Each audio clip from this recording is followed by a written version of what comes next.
गोपी का मन मयूर नृत्य करने लगा। जब उसकी सहेलियों ने उसकी प्रसन्नता का कारण पूछा, तेरी सखी तू इतनी खुश क्यों है?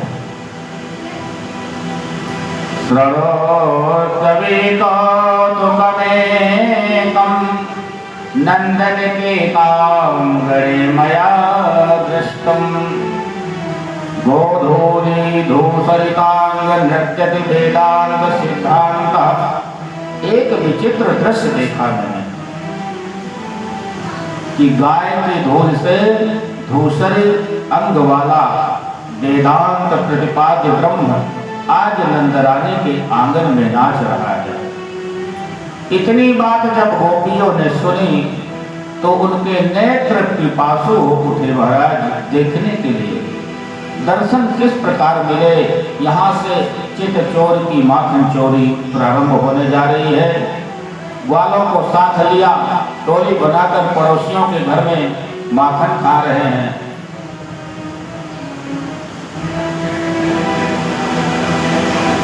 एक दिन क्या हुआ कि सारी गोपियां माँ यशोदा के पास लाला का उलाहने लेकर के आई। मैया बोली, आओ बहनों, कैसे आना हुआ? बोली, पहले यूँ बताओ लाला कहाँ है? मैया ने आवाज लगाई, सोई लाला आ गए। इतनी सारी गोपी आज फिर कोई नाटक हो गयो, आज फिर कोई नाटक है देव जी। सुखदेव जी कहते हैं, राजन, काल भी इसके भय से भयभीत होता है। वो यशोदा माँ की साड़ी का पल्लू पकड़ करके कांप रहा है कि शिकायत हो गई और फिर पिटाई होगी। राजन, क्या ही सुंदर गोपियों का उलाहना है। कहती है, युवत्सान मुंचन क्वचिद समयेन स्तेहं श्वासं नश्यते दधिपये। ये लाला हमारे घर में जाए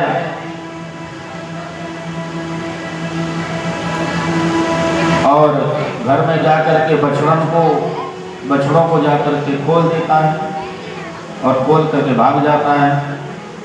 एक बूंद भी दूध ना मिले तो बताओ, हम कुछ कहें तो ग्वालों के साथ मिलके हमारी हंसी उड़ावे, हमें हंसी उड़ावे लग जाए।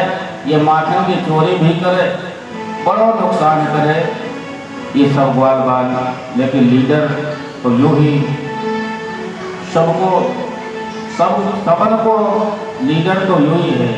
अरे चोरी करते डोले श्याम मुझे सीधो ना मोले।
लोगन को कहने लगी शर्म ना आवे, नेक माखन की खातिर उलाहना देवे आए गई।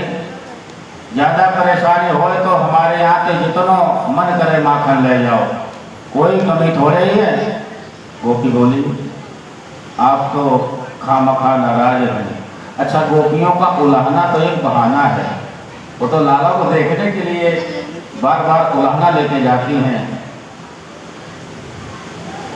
आप तो खामखा नाराज है नहीं, ये अकेलो माखन खाए तो बुरो ना लगे।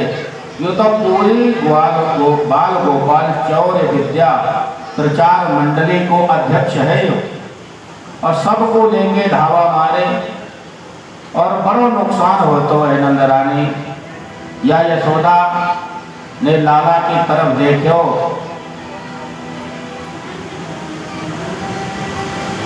चौरे लाला ये गोपी ठीक कह रही हैं। कन्हैया बोले मैया मैं तो ये ना जानू इनको घर कौन सी गली में है, मौको तो इनको घरों ना बदो और झूठो दोष लगाने आई है। ये तो जबरदस्ती मेरे मुंह पे माखन लगाए देवे, फिर चोर चोर करके मुझे बदनाम करे। तो मन की बहुत भोरी है माँ, जो इनकी झूठी बातन में आ जावे। माता बोली आज के बाद ऐसो उधम कियो तो पिटाई करूंगी। बोले ठीक है।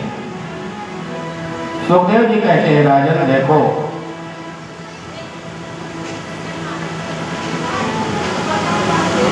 कि देखे बिन कान्हा जब मन नहीं माना, इन आंखों ने आज पर ब्रह्म पहचाना है। कृष्ण पद पंकज में मन को लगाना, अब इन गोपियों का दाता ये उलाहना तो बहाना है।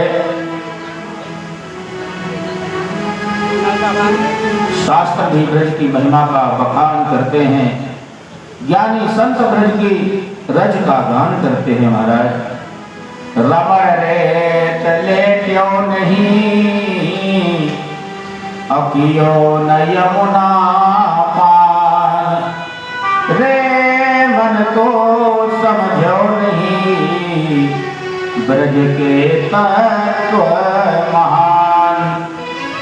आज गोपाल ग्वालों के साथ खेलते खेलते लाला ब्रह्मांड घाट में पहुंच गए। 3.5 वर्ष की अवस्था लाला की है गई। एक मिट्टी का बड़ा सा ढेला उठाया और सीधे मुंह में डाला अंदर।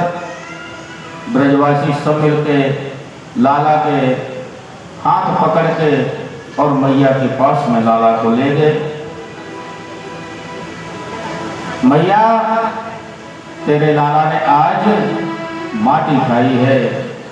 मैया ने बाया कान पकड़ा और एक छड़ी उठाई, कहने माटी कैसे खाई।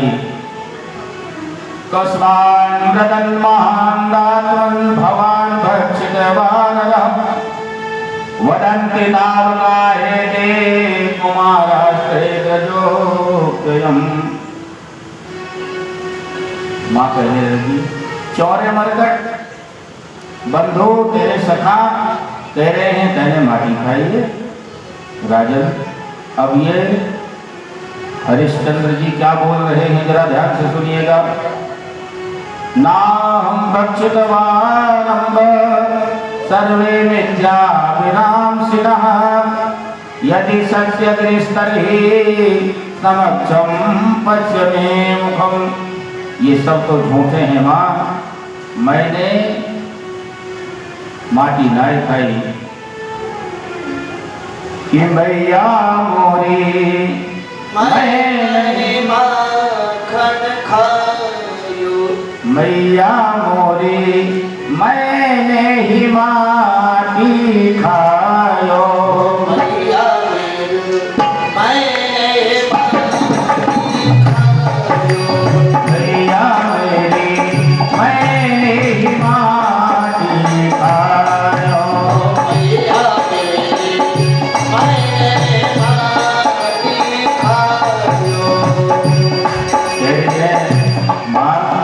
कह तो रहे हैं कान्हा जी सही कि मैंने ही माटी खायो, लेकिन माँ समझ रही है कि कह रहा है कि मैंने नहीं खायो। यकीन ना हो तो मुंह में देख लो। मदमंगल बोलो बड़ो चतुर बने, अब वो मुंह पे रखो भेदों का, कब की पेट में जा पधारी है। भैया ने कही अच्छा मुंह खोल के दिखाओ, थोड़ी बहुत तो लगी होगी मुंह पे। कृष्ण ने जैसे ही अपना मुंह खोला तो संपूर्ण ब्रह्मांड के मुंह में परिलक्षित होने लगा महाराज। जब कन्हैया जी के मुंह में सारा ब्रह्मांड, ब्रह्मांड के 14 लोक, मृत्यु लोक के 9 वर्ष 84 कोष के ब्रजमंडल में स्थित गोकुल नगरी, उसमें नंद बाबा का महल, महल के द्वार पर लाला का कान पकड़े मैया भी दिखाई दे रही है मुख के अंदर। जिसको जल की आवश्यकता हो तो इशारा करना, जल आपको वहीं प्राप्त हो जाएगा, हाथ उठा देना, जल आपको मिल जाएगा। और व्यवस्था ना बिगाड़ें। बच्चों के लिए पानी की बोतल वहाँ लगी हुई है, थर्मस, तो छोटे बच्चों को वहाँ थर्मस और गिलास से पानी लेंगे। जो माताएं बहनें बैठी हैं इनको जल की बोतल देते जाना। लाला का कान पकड़े मैया भी दिख रही हैं। मैया में तो आश्चर्य का ठिकाना नहीं रहा। हे भगवान, ये स्वप्न है या हकीकत? हो ना हो ये लाला कोई भगवान दिखे। यशोदा माँ की तो समाधि लगने लगी महाराज। कन्हैया ने सोचा अगर मैया ने मुझे भगवान मान लिया तो फिर तो गड़बड़ हो जाएगी। तुरंत माया का पर्दा फैलाया। मैया बोली लाला तेरे मुंह पे मैंने अब ही कछु देखो है। बोली ना भैया कछु ना है, तेने कोई सपनों देखो है। वो मुंह खोल के दिखाया तो कुछ नहीं। कैसा अद्भुत चरित्र है मेरे गोविंद का। गोविंद का हम कितना भी यज्ञ अनुष्ठान करें, कितना बड़ी तपस्या कर लें, लेकिन बिना प्रेम रिझे नहीं नटवर नंद किशोर। जब तक मन में निश्चल प्रेम का प्रस्फुरन नहीं होगा गोविंद की प्राप्ति नहीं हो सकती है महाराज। प्रेम ही प्रस्तुति करण का प्रेरक है। इसलिए जीवन में प्रेम बढ़ाओ। एक विशिष्ट अनुरक्ति होती है। प्रेम की नंदरानी यशोदा कोई छोटी मोटी रानी नहीं है, बहुत नौकर चाकर हैं, लेकिन कृष्ण का लालन पालन वो अपने हाथ से ही करती हैं। और ये तो हर माँ को चाहिए कि वो अपने बच्चे की देखरेख स्वयं करे। लेकिन आजकल तो ये कहना उचित नहीं होगा, क्योंकि जैसे ही बालक ने जन्म लिया तो एक नौकरानी रख दी जाती है, आया कहते हैं उसको। बच्चा आया के गोद में डाल दिया, पाउडर का दूध पानी में डाला और बच्चे के मुंह में ठूस दिया, पियो बेटा। पुराने जमाने में जब कभी झगड़ा हो जाता था तो लोग कहते थे अगर माँ का दूध पिया है आजा मैदान में।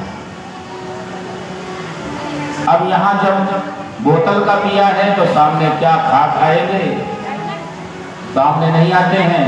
अब तो चुगली करके चोरों की तरह झगड़ा करा देते हैं। चुगलखोरों की बाढ़ आ गई है दुनिया में, क्योंकि सामने आकर के बोलने की दम नहीं है, क्योंकि दूध माँ का पिया ही नहीं है।